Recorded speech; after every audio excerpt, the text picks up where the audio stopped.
హ, మీ అన్నాదమ్ములిద్దరికి ఏ గొడవ రాకుండా మీ అమ్మా నాన్న సంపాదించిన ఆస్తి ఇద్దరికి సమానంగా పంచానయ్యా. నా తీర్పులో మీకేమైనా అభ్యంతరాలు ఉన్నాయా? నాకేం లేదండి. నాకుందండి అభ్యంతరం. అభ్యంతరమా?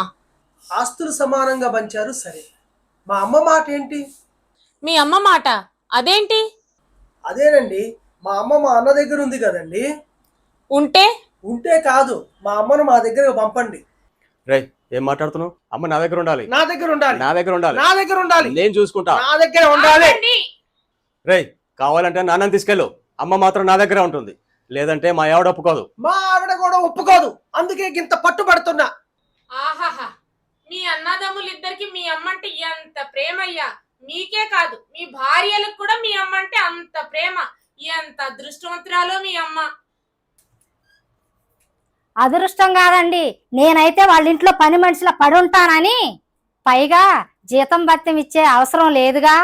వాళ్ళకి, వాళ్ళ పిల్లలకి, వాళ్ళ పిల్లలకు కూడా పని చేసి పెడతానని ఈ అమ్మ కావాలి, ఈ కొడుకులకి, ఈ నా కొడుకులకి. అర్థమైందమ్మా. చూడండి, ఆస్తి 3 భాగాలు చేస్తున్నా. 2 భాగాలు మీ ఇద్దరి, 1 భాగం మీ అమ్మగారిది. తను ఎవరి దగ్గర ఎన్ని రోజులు ఉండాలనుకుంటే అన్ని రోజులు ఉంటుంది. అదేంటి, ఆస్తి వాళ్ళ దగ్గర పెట్టుకొని మా ఇళ్ళకి చుట్ట చూపుగా వస్తారా? అలా మేము ఒప్పుకున్నా మా భార్యలు ఒప్పుకోరు. ఆస్తి వాళ్ళకి భాగం అవసరం లేదు. ఎందుకురా అవసరం లేదు? ఈ ఆస్తి మా కష్టార్జితం. ఆ మాటకొస్తే ఈ ఆస్తి పంచము, అసలు మీకు ఇవ్వం కూడా. తల్లిగా ఆమె బాధ నాకు అర్థమైంది.